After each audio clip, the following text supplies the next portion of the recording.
There were multiple surprises for the Oklahoma Sooners on Wednesday, especially at wide receiver.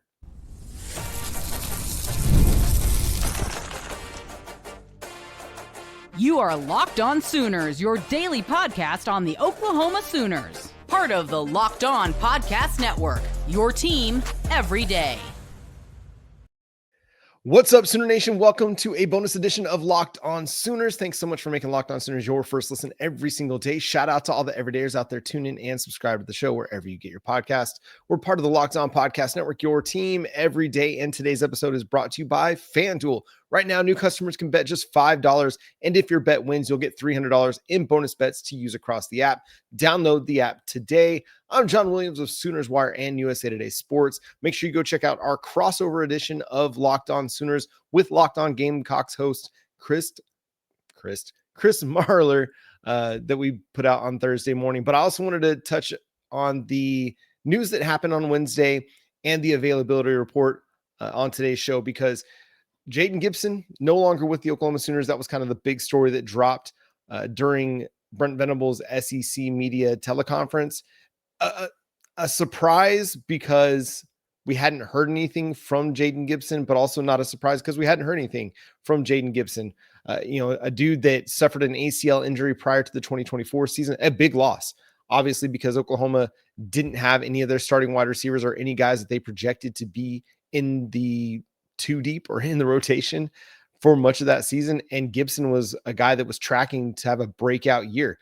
Go back to the 2023 season. He had 14 catches for like 300 yards, was averaging well over 20 yards per reception, had like 5 touchdowns, was just absolutely fantastic. And then everybody was raving about his performances in spring ball and in fall camp, and then tore the ACL and then suffered a setback and just hasn't been able to get right. And here we are, he's going to be exiting the program. And it's a bummer because after his true freshman season, where he had a couple drops in one in the bowl game, where it was kind of a big moment, people were kind of out on Jayden Gibson, but he rallied, he stayed true to the process and continued to develop and bounce back. And as a rotational player, it started off as maybe like the 5th wide receiver on the depth chart behind, Andrell Anthony, Jalil Farouk, Nick Anderson.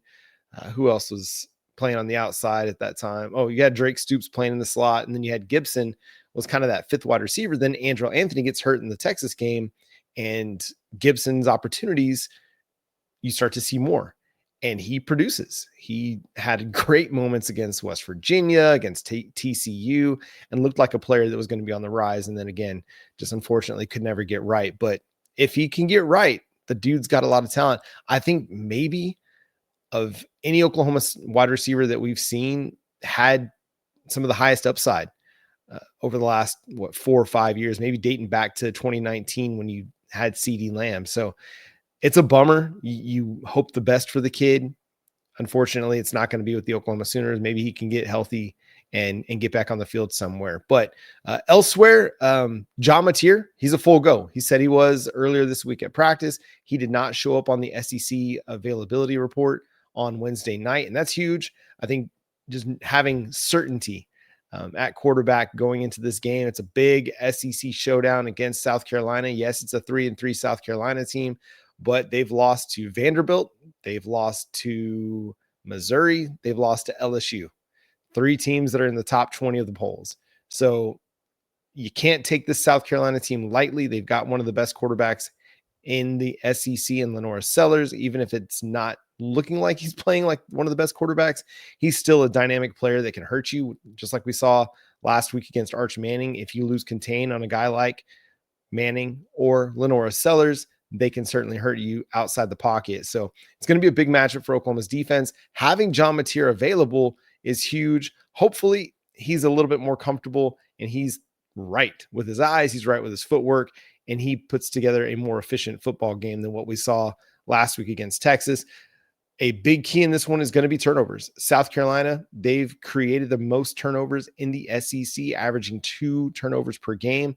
Obviously, Oklahoma's been a little bit free with the football. They're giving the ball away 1.5 times per game, and that's not a great recipe for success for the Oklahoma Sooners, especially as their offense has had some ups and downs. You can't give away possessions, especially if you get into the opponent's half of the 50. That's going to be a big, big thing to watch in this one is, can Javvante protect the ball? Can they finish drives once they get into South Carolina territory? This is not as good of a South Carolina defense as what we saw a year ago, but again, it's still a very opportunistic South Carolina defense, and they do have some dudes that can hurt you if you're not careful. So that's going to be something to watch as well.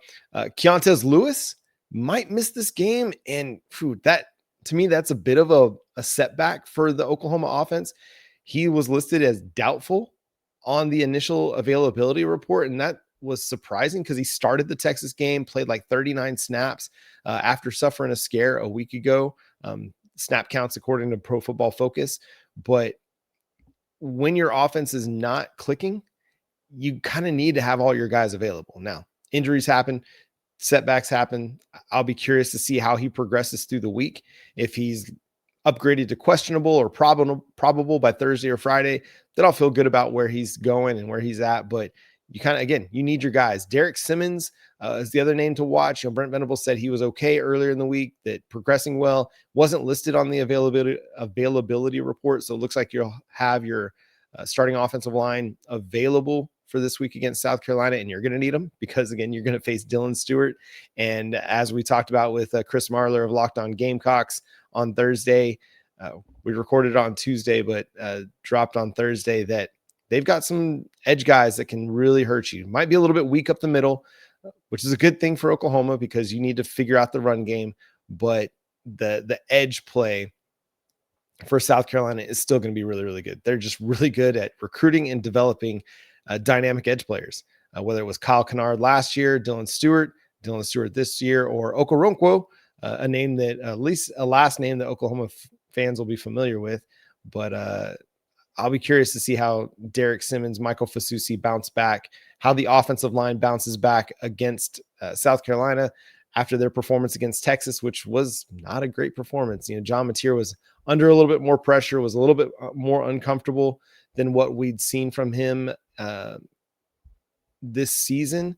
And you can bet that South Carolina's defense is going to try to make him uncomfortable in this one and see if they can get him letting go of his mechanics, letting go of the eye discipline that he needs to have in order for him to be successful, and try to get him off his spots. I'll be curious to see how Ben Arbuckle adjusts to what we saw last week, because you got to make some adjustments. I'll be curious to see how the run game improves.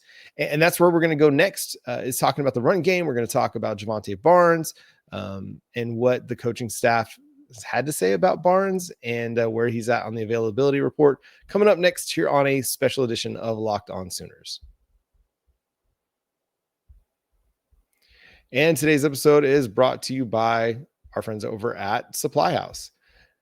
When the opening whistle blows on a new repair, get your crew moving forward with Supply House. Order today and see parts on your doorstep tomorrow. Over 280,000 plumbing, HVAC, and electrical items from the most trusted brands in the business. Their real-time inventory and honest lead times keep you from punting projects, while their industry-leading customer service always has your blind side covered. Need parts fast for a project? Supply House has next-day delivery. Talk about a game changer.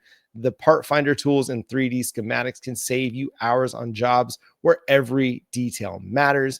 And their Trademaster perks like priority shipping and dedicated support make the whole process smoother. So join the free Trademaster program today and score serious perks like priority shipping, lower prices, and a dedicated support line. Visit supplyhouse.com to sign up for free and use promo code SHCollege5 for 5% off your first order. That's supplyhouse.com. Real people, real service. And today's episode is also brought to you by FanDuel.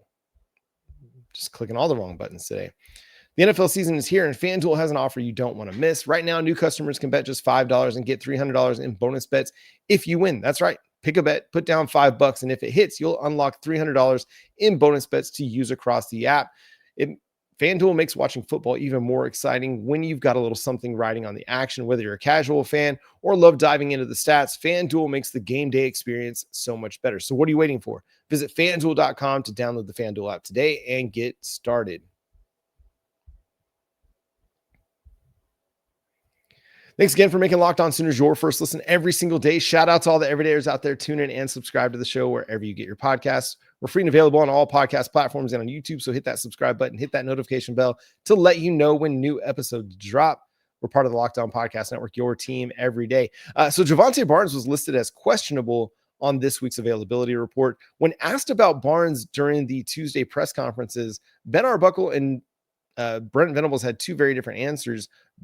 Ben Arbuckle kind of talked about it more in light of, we can't take Tory Blaylock off the field. It's not really anything Javvante Barnes is or isn't doing.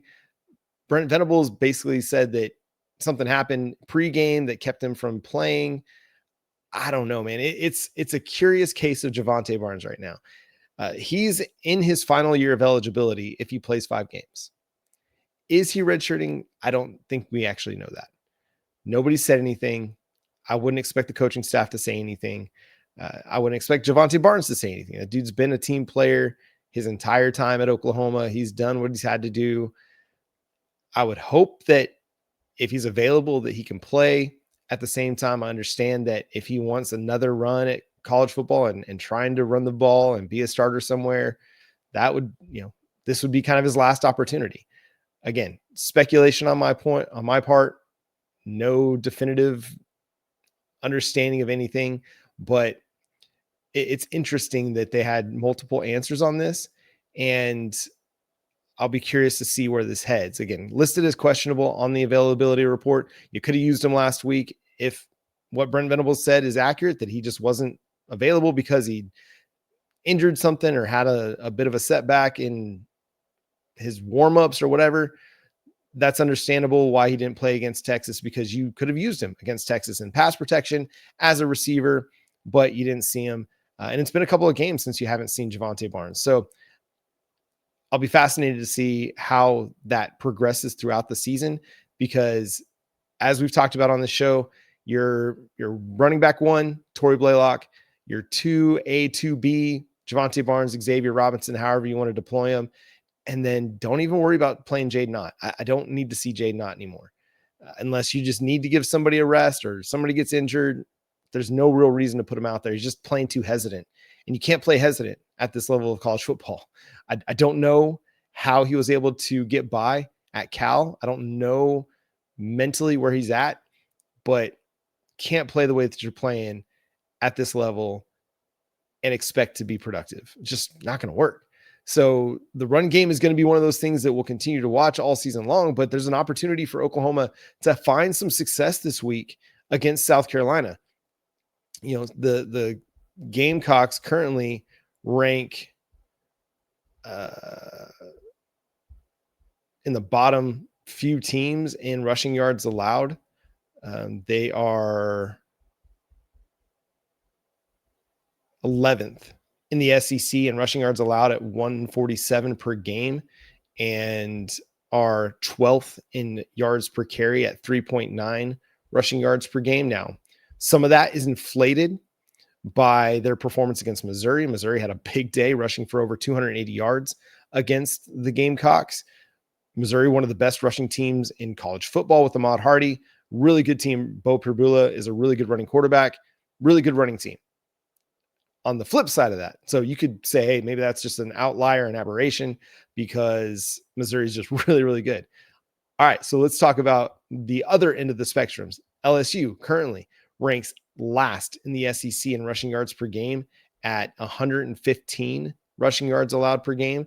And they went for 5.5 yards per carry against South Carolina this past Saturday and ran for 166 yards. So there's opportunity to potentially run the ball and run it effectively and run it efficiently this week. And we spent some time talking about the run game and how they need to be more committed to it. And they have to get their guys going earlier in the game and can't just do 3 carries to Tory Blaylock or 2 carries to Tory Blaylock in the first quarter. You got to work him. You got to use him. Make it a focal point of the offense until you don't have the luxury of running the ball. When it's a neutral game script, you got to keep defenses honest running the football.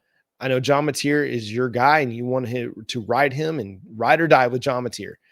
I get it. It's not an effective use of your offense. You've got to find balance. You've got to maintain balance to keep defenses honest. And you never know, man, you're going to pop one. Torrey Blaylock had 2 11-yard runs in the second quarter when he got 4 carries in that quarter. 6 carries in the first half is not enough. You've got to run the football. And against the South Carolina defense that our guy Chris Marler mentioned is a little bit weak in the interior, this is an opportunity to actually try to find some dirty yards, find some yards to keep yourself ahead of the chains. Again, LSU has been stinky running the football this year, and they were able to go for 166. So if you make it a focal point, and they ran it 30 times, and that's not with their quarterback. I mean, LSU is not running Garrett Nussmeier, 10 plus times in a game. They gave it to their running backs in traditional run game. So that's what Oklahoma needs to do. They cannot just rely on John Mateer to run the football. It's going to be a part of the offense, but they can't just rely on John Mateer to run the football. They've got to rely on their running backs to actually carry the load. Caden Durham had 15 carries for 70 yards. Jawan Johnson had 5 for 66. Garrett Nussmeier did have 4 for 30, but Harlan Berry had 4 for 2. So that's 24 carries for just your running backs in this game. So run the ball. Just run the ball. It's okay. You can do it.